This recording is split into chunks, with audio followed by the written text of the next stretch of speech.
नमस्कार, महोबा न्यूज़ बुंदेलखंड में आप सभी का स्वागत है। मैं हूं आपके साथ सुमित तिवारी। राष्ट्रीय पर्यावरण संसद का आज आयोजन भोपाल में किया गया। आज हमारे साथ एक ऐसी शख्सियत है जो किसी परिचय की मोहताज नहीं है। मेधा पाटकर जी हमारे साथ में हैं, उनसे बातचीत करेंगे। मैम, सबसे पहले तो बक्सवा जंगल की बात की जाए। बक्सवा जंगल में जिस तरीके के हालात चल रहे हैं, उस पर क्या कहना चाहिए? देखिए, बक्सवा जंगल उन चुने गिने जंगलों में से हैं जहाँ इतनी जैविक विविधता है, और जो जंगल आज तक बचा रहता है वो इसीलिए बचता है कि जो शहरवासी, उपभोगवादी, एलिट सेक्शंस जिस प्रकार से सभी प्राकृतिक संसाधनों का उपयोग करते हैं, वैसा गौर गरीब जिनको माना जाता है पर प्रकृति से धनी होते हैं, मेहनत से धनी होते हैं, वो नहीं करते हैं। तो वो बचा के रखते हैं। और अगर ये हरे भरे वेंटिलेटर्स नहीं होंगे तो ऑक्सीजन कहाँ से आएगा? ऑक्सीजन प्लांट या ऑक्सीजन कॉन्सेंट्रेटर जो होता है वो क्या हवा से ही लेता है ना, कि और ऑक्सीजन का जन्म देता है? बिल्कुल नहीं। तो इसीलिए इसको बचाने वाले जो है उनका सम्मान तो करना चाहिए। उनको पूछे बिना, उनकी सहमति लिए बिना, उनको सहभागी करे बिना आप नीचे का हीरा आदित्य बिरला को देते हैं, उनके समूह को देते हैं, जिनका लॉकडाउन में भी कितनी है कमाई। केवल टेक्सटाइल एंड इंडस्ट्रीज लिमिटेड की कमाई 450 करोड़ लॉकडाउन के साल में हुई है। और ये लोग करोड़पति नहीं, रोडपति बनाएंगे क्या इनको, गरीबों को? ये सवाल है। जरा चुप बैठने को कहेंगे। दूसरी बात ये है कि बक्सवा जंगल को इन्होंने अभी तक मंजूरी नहीं मिलते हुए LOI कैसे दिया?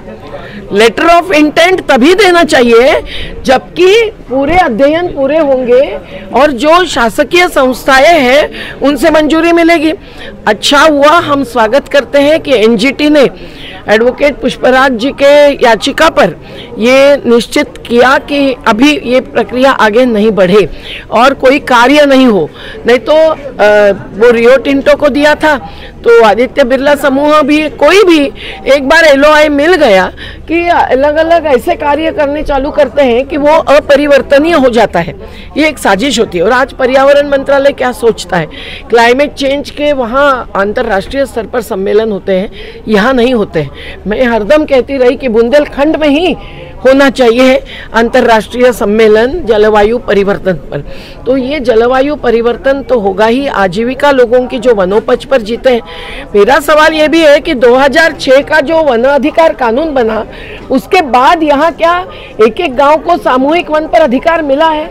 अगर नहीं, क्योंकि मध्य प्रदेश ये प्रक्रिया महाराष्ट्र के इतनी भी आगे नहीं बढ़ाता है, तो ये ज़रूरी है कि वो सामूहिक अधिकार के लिए दावा करे, उनको सामूहिक अधिकार मिले, और फिर वहाँ के एक पत्थर पर, एक पानी के बूंद पर, एक ज़मीन के टुकड़े पर उनका पहला अधिकार रहेगा।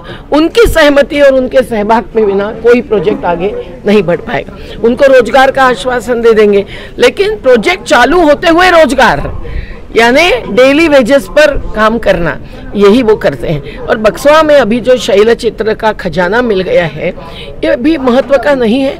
मानव का इतिहास भूलकर केवल पाश्चिमात्य आधार पर भविष्य की कल्पना कर रहा है, तो मानव जो पर्यावरण का हिस्सा है वो जी नहीं पाएगा कुछ सालों के बाद भी। और इसीलिए बहुत ज़रूरी है कि वो शैलचित्र का मुद्दा केवल कुछ चंद चित्रों का नहीं है, वो पुरातत्व की धरोहर का है। इसके लिए आर्कियोलॉजी एक्ट है, इसके लिए आर्कियोलॉजिकल सर्वे ऑफ इंडिया बना हुआ है, एंथ्रोपोलॉजिकल सर्वे ऑफ इंडिया बना है। आजकल ये संवैधानिक अथॉरिटीज़ एक प्रकार की वो कहीं दिख ही नहीं रही है, उनका कोई हस्तक्षेप नहीं। हस्तक्षेप केवल है PMO का, प्रधानमंत्री ही केवल हस्तक्षेप करते हैं, उनके ही नुमाइंदे बनते हैं, हर मंत्रालय के सचिव भी। इसलिए मंत्रियों को भी कोई स्थान नहीं होता है। संसद तो खत्म हो चुकी है, वहाँ सवाल पूछने का अवकाश भी नहीं है। तो इसीलिए जन संसद एक वैकल्पिक राजनीति का मंच हो सकता है जिसमें जनता बोले। कुछ जन संसद प्रबोधन के लिए होगी, कुछ जन संसद जनादेश देने के लिए होगी। इसलिए बक्सवा बचाओ आंदोलन का हम समर्थन करते हैं, क्योंकि वो जंगल केवल की बात नहीं है, ये विकास की अवधारणा की बात है। मैं एक सवाल और आपसे करना चाहूँगा कि 2 दिन पूर्व किसान आंदोलन में आपकी भूमिका रही थी, मुजफ्फरनगर जाकर रही थी, उन सभी लोगों से आप मिली और सामाजिक कार्यों में आप हमेशा आगे रहती हैं। आपको नर्मदा बचाओ आंदोलन के नाम से भी जाना जाता है, तो इस आंदोलन के विषय में क्या कहना चाहिए?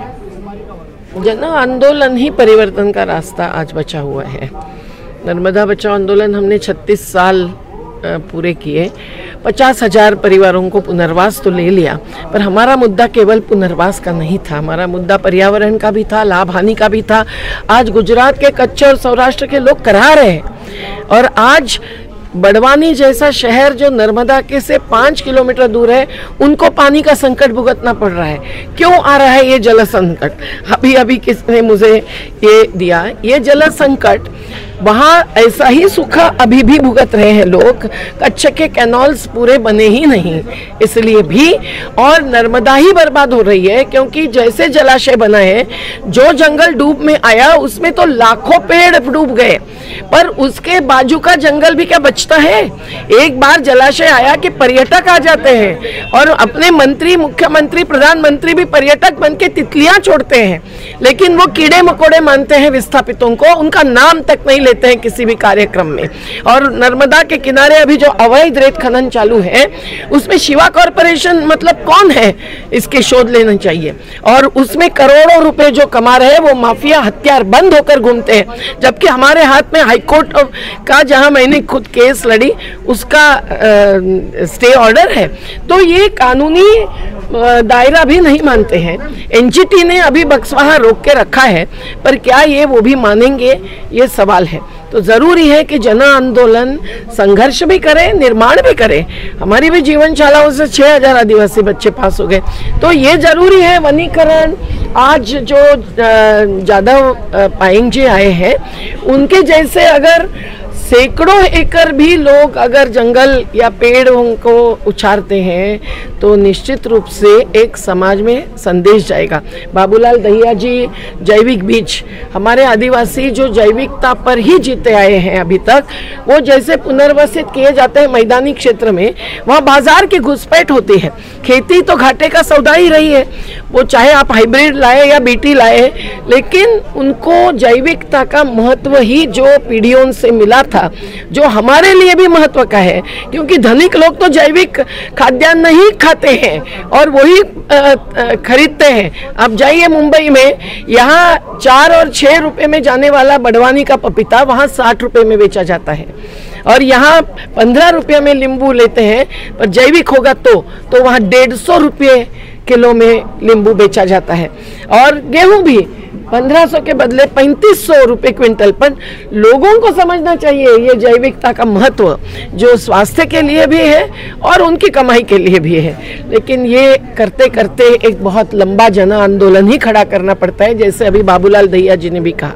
तो आज पार्टी के भी जो फ्रंट्स हैं, जो मोर्चे हैं, वो किसान आंदोलन में ही क्यों उतर रहे हैं? उनको भी समझ में आया है कि केवल ईवीएम मशीन का खेल आप समझ लेंगे और चुनावी राजनीति में उतरेंगे तो वो तो लैपटॉप और मंगलसूत्र के बांटने पर चलती है।